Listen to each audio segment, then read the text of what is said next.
It is always a pleasure every month when we have with us Robert Chapman, the publisher of the International Forecaster. He's more than just the publisher of the International Forecaster. And when he says international, that is the truth. He has stories from all over the world, and he gives you a world perspective you simply don't get anywhere else. When it comes to economics, look at Robert Chapman's record. He's been absolutely right on target year after year, week after week, and his publication, the International Forecaster, comes out twice a week. It is phenomenal reading, and it is the one newsletter that you need. You go to that, you get the worldview you don't get on any of the managed media, and information to help you make intelligent financial decisions. In this day and age, we not only need to make intelligent financial decisions, but we need to know the truth of what's going on. Mr. Chapman, as always, welcome to Erskine Overnight. Well, thank you. It's nice to be back again. And the world hasn't changed too much. It's just gotten worse. It seems like the impetus of a lot of your issues the last couple has been on what's happening in Europe. And what's happening in Europe is certainly affecting what's happened with the Illuminati, because they're watching their grand scheme. And their grand scheme, is, of course, is one to bring down the sovereignty of all nations under a world government. And it ain't working in Europe very well, is it? No, it's not. The same and original concept that we saw some 14, 15 years ago with the Maastricht Treaty, that one interest rate fits all. I wrote at the time it would be a disaster, and it has been. And why is because Germany, if they're paying 3% for money, then Ireland, Spain, Portugal, and Greece and countries like that shouldn't be paying 3%. They should be paying 5 or 6, because their history of credit is such. And so that's why these countries are in trouble, because they allowed them license to be able to borrow money. For the most part, they expanded real estate, and it's turned into a terrible disaster. And so it's not going to get better unless there's a default. And I think that default will come in Greece first, and a lot of others believe that as well. And I've done a lot of work on radio and television and the press in Greece over the last year and a half, and I told them, default.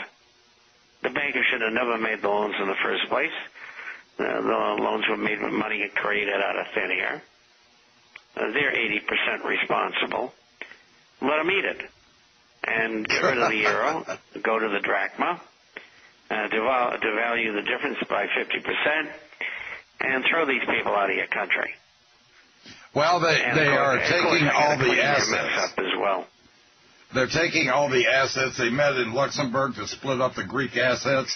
They are just simply destroying the country. They don't want their money. They want their assets at this point. And then you've got this real problem of Spain, the Greek, Ireland, Portuguese cost $366 billion. I think that's more than even Germany and Finland combined can do, and without destroying their own economy. But the other situation that you talk about is Italy and Spain, and especially Spain. We're talking about rioting all over Spain right now is occurring. And this is a real bad situation, because as bad as Greece is, Spain could be 10 times as worse, couldn't it? Yeah, it's much bigger, and they're used to violence in Spain, going all the way back to the Spanish Civil War, even though they stayed out of World War II. Franco, who was a fascist, cooperated with Adolf Hitler. Portugal did as well, and they stayed out of the war too. But the way it's going is that there's going to be default, and they're all going to default, and it'll be the end of the euro, and it'll be the end of the European Union. And one of the developments that could expedite this, and I'm taking it from the back forward here, we'll cover the front end later, and that is that if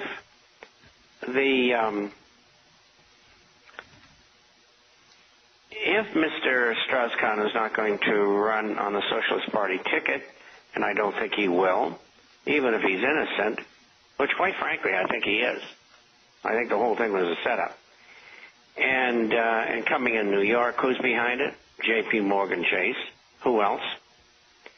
But if he doesn't run, Sarkozy, his ratings are very low. I don't know exactly what they are, but they got to be 30 to 35%.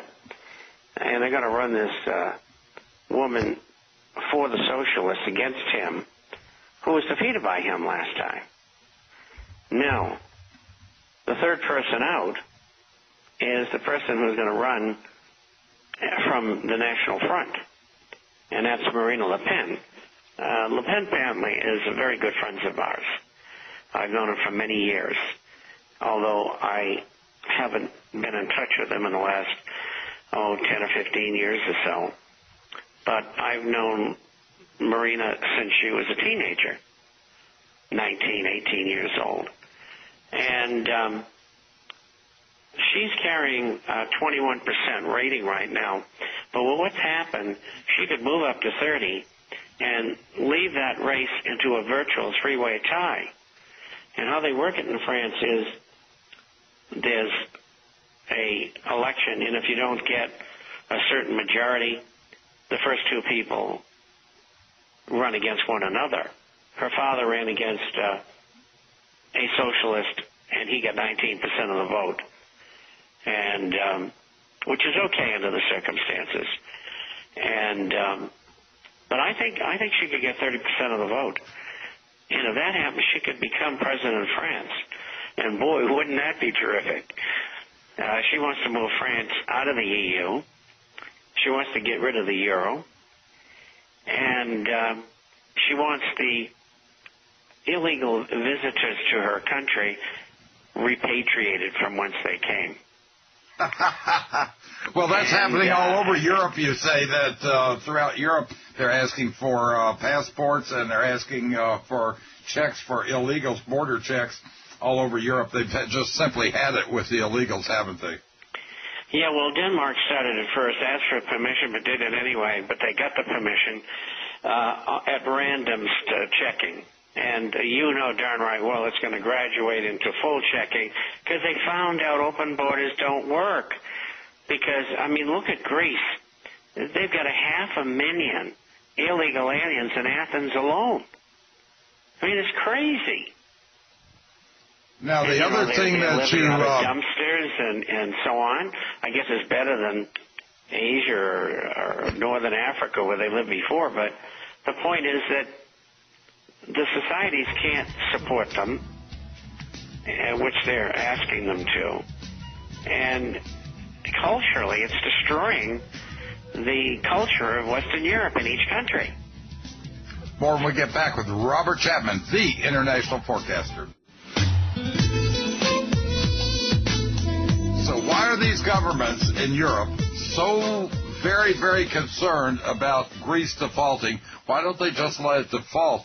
I think you give the answer in the international forecaster, because if Greece defaults, it will expose the bankers and their plans.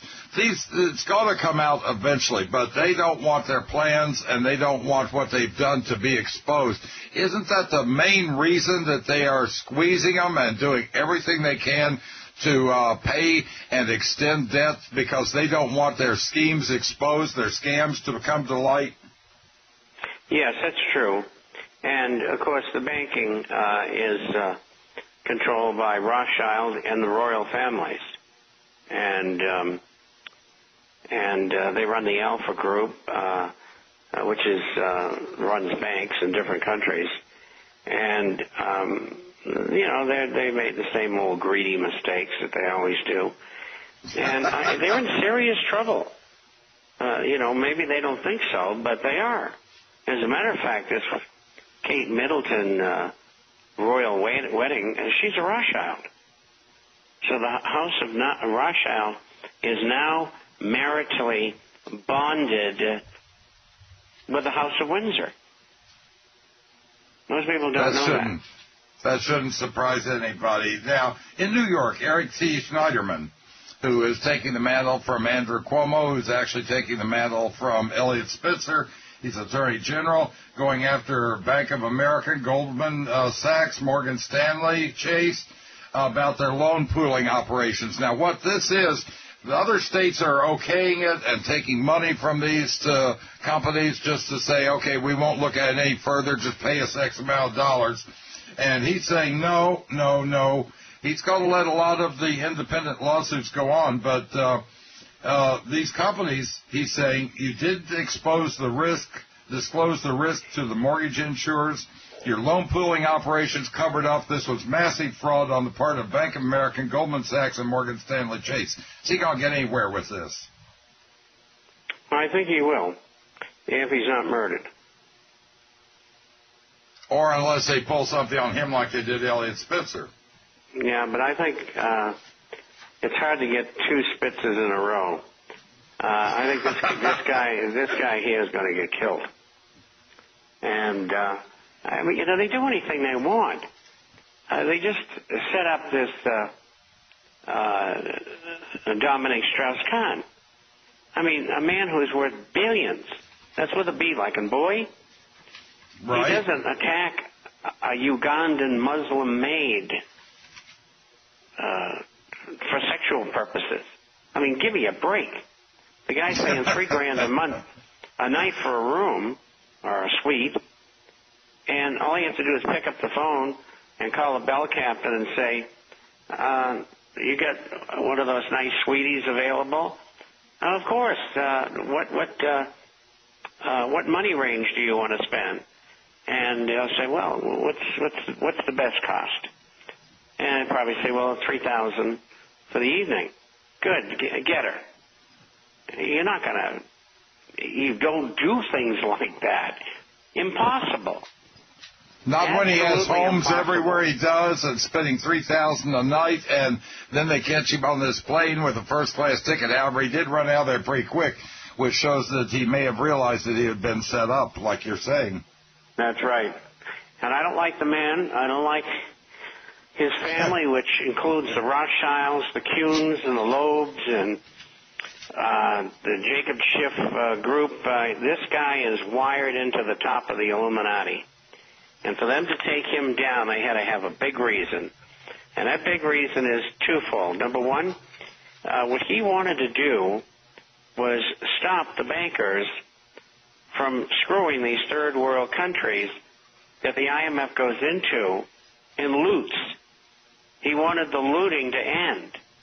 And they said, no, we're not going to do that, particularly the firms in New York that own the Federal Reserve, of course. And the second thing is he wanted to use SDRs for the new reserve currency. And they don't want that because I've been writing about this for a long time. I think there's going to be a big meeting. And all of the currencies will be revalued and devalued against one another. There will be a multilateral default. And once that's over with, the U.S. government wants to be, or the people who control it, want the dollar to be the reserve currency again, but they know they have to back it with gold. And that's where it's at. And that's what they're trying to accomplish here.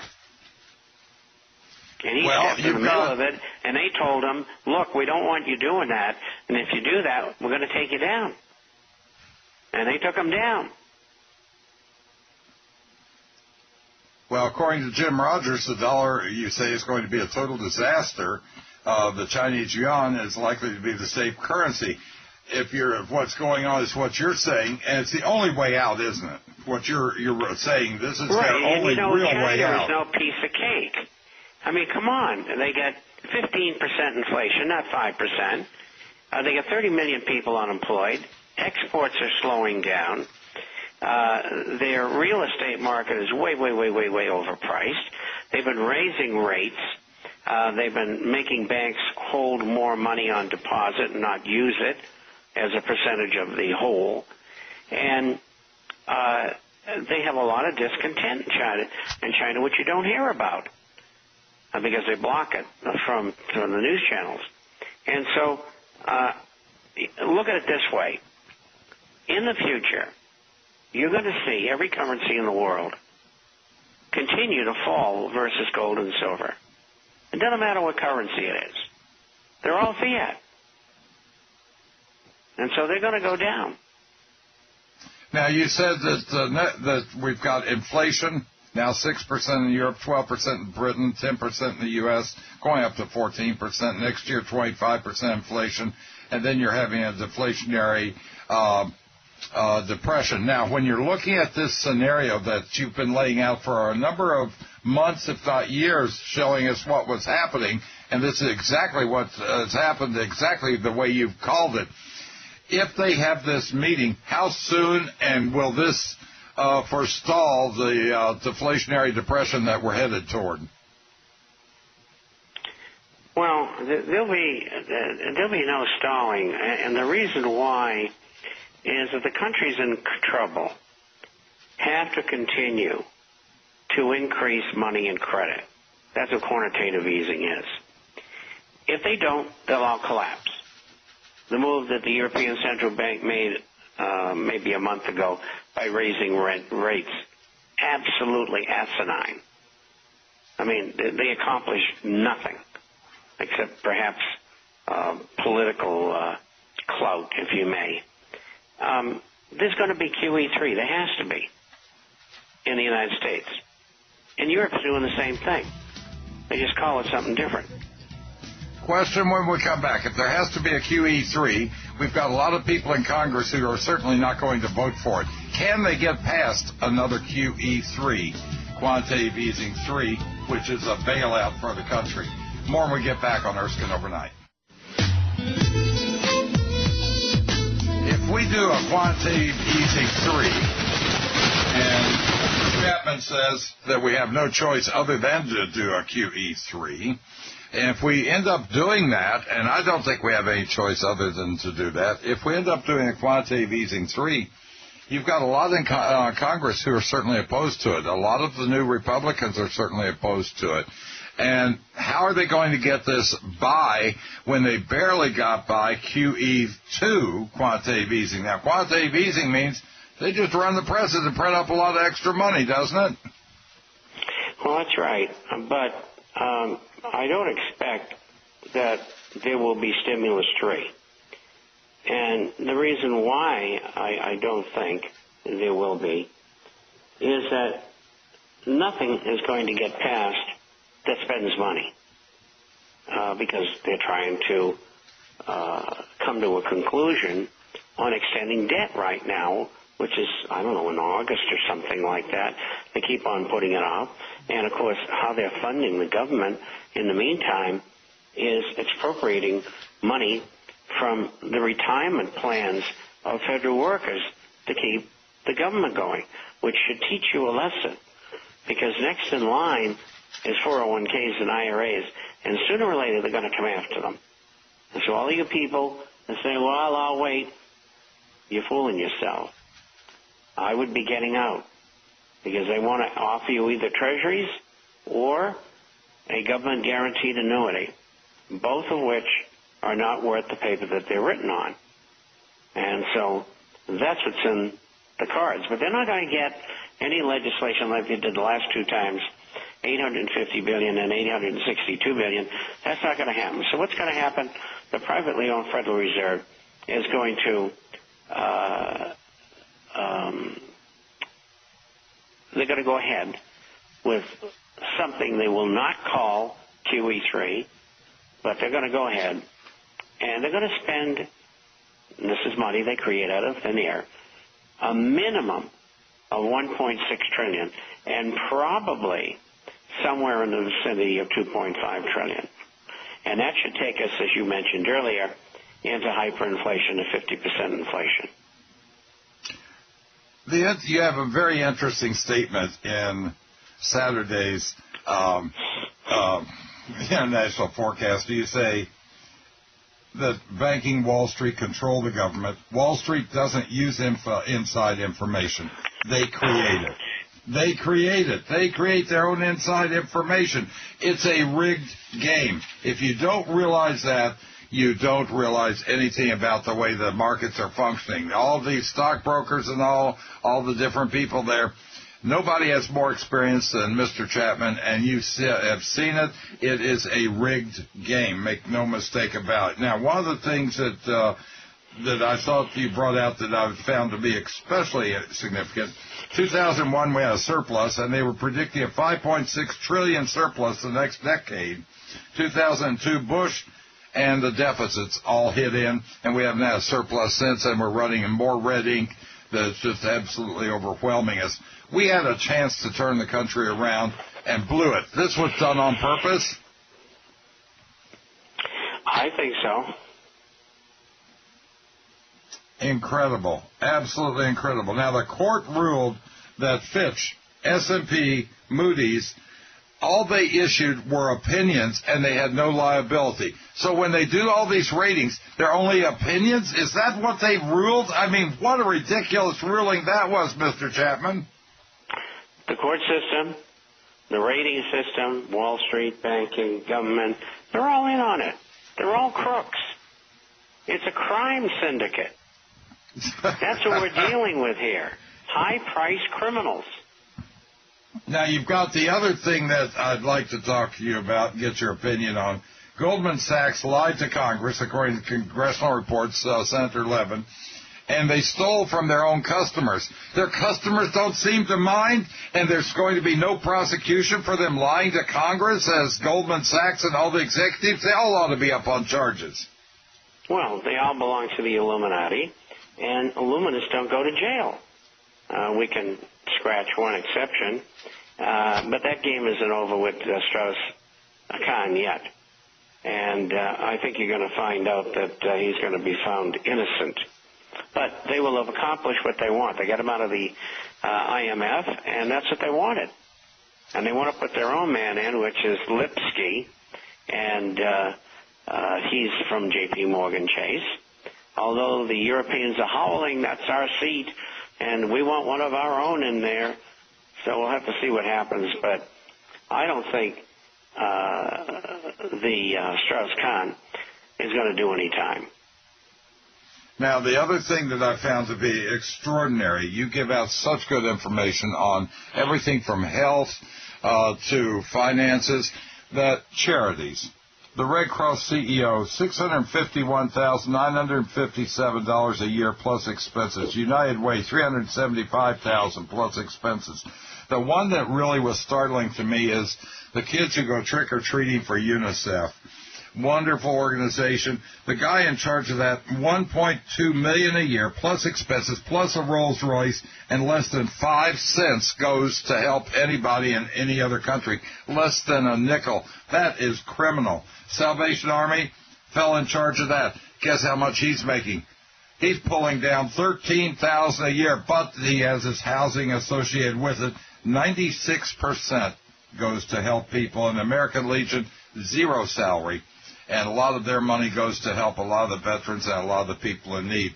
You've got Salvation Army and the American Legion is good. The worst is the UNICEF. This is absolutely a disgrace. Is there no way to control these charities and the amounts that they pay, like the Red Cross, United Way, and UNICEF? Is there no way? We've got to get the word out because too many people are being suckered by this.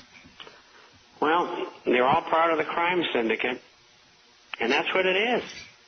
And the American public pays the bills, and nobody goes to jail. It's just incredible. And I've been writing about it for years, complaining for years.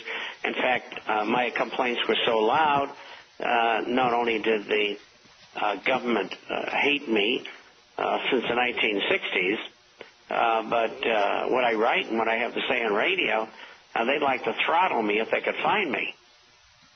And that's because I tell everybody the truth about what's going on.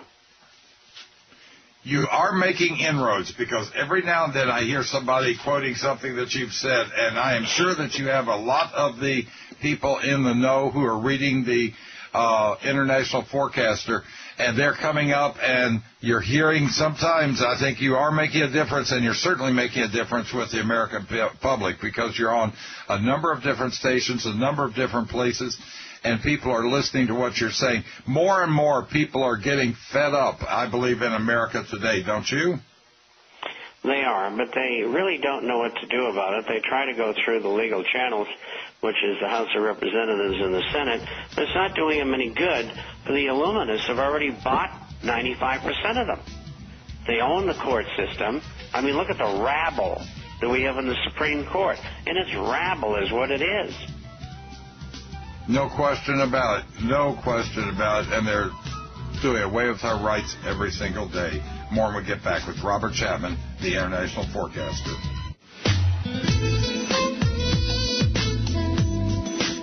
To subscribe to the International Forecaster, you can go to ErskineOnRadio.com, ErskineOnRadio.com, ERSKINE. Dave has been nice enough to have the hyperlinks up there for the International Forecaster, and you can subscribe. Or you can call 877-479-8178. That's 877-479-8178. 877-479-8178. Tell them you want to get some gold. They'll sell you a small piece of gold, which is probably, I think it's about $250 now, and they will give you a free year subscription to the International Forecaster. That's from Ted Anderson of Genesis Communications Network. It is a tremendous deal, and you will be able to get it twice a week, the International Forecaster, in your email. And you will be absolutely amazed. Each issue runs about 30 pages, fully documented, absolutely fully documented. What Mr. Chapman puts in there is not just his speculation. He has some of that, but he documents where his facts come from. And you can go and check them yourself because he has stories that you're going to say, this can't be. And I've actually done that and said, this can't be. This is too incredulous. And you look at it, and sure enough, there are the facts, and there's everything behind it. 877-479-8178. If you haven't made that call, do it now while there's still time, and you can indeed learn the truth and learn the facts. I really love to argue with ignorant people who haven't listened and haven't paid attention to the International Forecaster and listened to their opinions, and you realize just how out of touch so many people are. And it's like a friend of mine once said, never argue with an idiot. They'll drag you down to their position, and then they're going to beat you with experience. Well, you've got the facts. The facts will absolutely back you up every time. And you can check out the facts because they're backed up by the International Forecaster, Robert Chapman. Now, what's happening with housing? Looks like it's a great time to buy a house, or are they still continuing to go down? What's the deal on that, Mr. Chapman? Well, they'll go down another 10 to 20% between now and the end of 13, and maybe even into 14. And then they'll bump along the bottom 10, 20, 30 years. They're not going anywhere. After this year's over, there'll be an overhang of inventory with the banks and others of probably a monthly supply of somewhere in the vicinity of maybe 8, 9 years. And what's normal? 5 months. They get so many houses, they don't know what to do with them. What's going on with the commercial? Really haven't seen that bubble completely burst, has it? Well, it has, because the government stepped in and gave them the money to continue. That's basically it, and so they averted it for the moment. But it's going to come down. Now, when the commercial comes down, isn't that going to affect life insurance and annuities and all of this, because so many of these companies are invested in commercial real estate, aren't they? Mm-hmm. And how about the stock market and the bond market coming down? You get two bills floating around in Congress, we'll call it, to commandeer 401ks and IRAs and exchange them for either U.S. Treasuries or for annuities? What they call government guaranteed annuities. Now, today we got information that there's a bill that's just been submitted, and it would stop people from taking money out of their 401ks.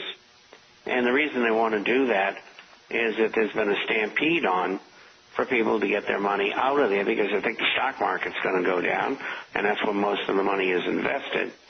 And at the same time, they think gold and silver is going to go up in value, and so people have been pulling their money out. And the loan factor is something they want to kill. And so they're going to make it sound all good, and, we should really do away with pulling money out. They don't want the money pulled out because then they'll have to sell stocks, and that'll make the stock market go down. And well, you've been talking about 401ks now for the last few months. Now, the other thing with the gold and silver, they have raised the margins. They've done everything they could to beat back gold and silver, and it's simply not working. Are we going to be looking at $2,000 gold by the end of the year and $50 silver? I think we will. Your reflection on that? Yeah, I think that we got a good shot at that. And whether it'll happen or not, I don't know. But there's a good possibility. And the reason I don't know is your government, my government, is rigging all the markets. There are no free markets. In fact, it's so bad that in the last 2 weeks, complaints about market manipulation and naked short selling, which were running over the last month about 1,000 a day, are now 3,000 a day to the SEC, CFTC, ASC, NYSE, and NASDAQ. The people are letting government and Wall Street know, we know what you're doing. Absolutely. The people are aware of it, thanks to people like Robert Chapman, and thanks to him being on so many stations, so many places, and the Internet. You can't pull the wool over everybody's eyes anymore. More when we get back. Let's talk about our rigged market. And as a matter of fact, insider trading, you had 47 charged in the last 18 months, 36 convicted or pleaded guilty, rigging the market. The big guy who they just got, the last big guy was Raj. I can't pronounce his last name. He's the world's largest hedge fund manager, guilty of fraud, conspiracy, all 14 counts. Inside information on Intel, Google, Goldman Sachs, etc. I mean, this is rampant. Why'd they get him? He was the world's largest hedge fund person. Why'd they nail him? He's not a member of the Illuminati. Now, the other situation is Pakistan. What can we do with Pakistan? I mean, they obviously harboring this, that, and the other. They've got nuclear bombs. They're cranking those out like there's no tomorrow. They're not our friend. What's going on with Pakistan? Well, I think eventually the U.S. will just take the whole country over, and just like they've done in Afghanistan. And it's not governable. And I think what will happen is they'll continue to have American control, which essentially geopolitically puts America in a position where they're outflanking India and China. And strategically, it's a very powerful position. I wrote about this back in about 9 months before 9/11, and I explained why the U.S. was going to do what they've done. And so we'll control Iraq, Afghanistan, and Pakistan. That's the way you're looking at it? Yes. Yes. You know, we've had a unit of, I guess, about 3,000 men from Special Forces in Pakistan guarding the nuclear facilities there. And how I know that is one of our subscribers is there. And so we know exactly what goes on there. So they're really in control. They just haven't let the world know it yet. Food prices, 30% increase last year, 15% October, January. Wheat's doubled over the last summer's prices. Corn's up 75%. Should we be stocking in food? I think we should. Oh, goodness, you should have been doing it a while ago. We've been hammering on this for the last 11 years. Do yourself a favor. If you've got the money, put the food in. You can always eat it. It's good stuff. Yeah, you can always eat it. Two things: food. Get yourself some ammunition, get yourself some food, and get yourself some gold and silver. Those are the three things. Subscribe to the International Forecaster. You'll understand what's going on, what's coming up, and the reasons for it. This big meeting in Luxembourg, the big meeting that they're going to have with all the different currencies, I think they may be able to pull it out after that. It's their only chance, their only hope. But you're watching the snakes eat each other, and this is a delightful thing to watch. Subscribe to the International Forecaster, 877-479-8178, 877-479-8178. Thank you, Robert Chapman, for being on Erskine Overnight. It's always a pleasure, my friend. Well, thank you, and thank you all for listening. See you next month. Yes, sir. Until next week, sweet dreams. Thanks for listening. Sweet dreams.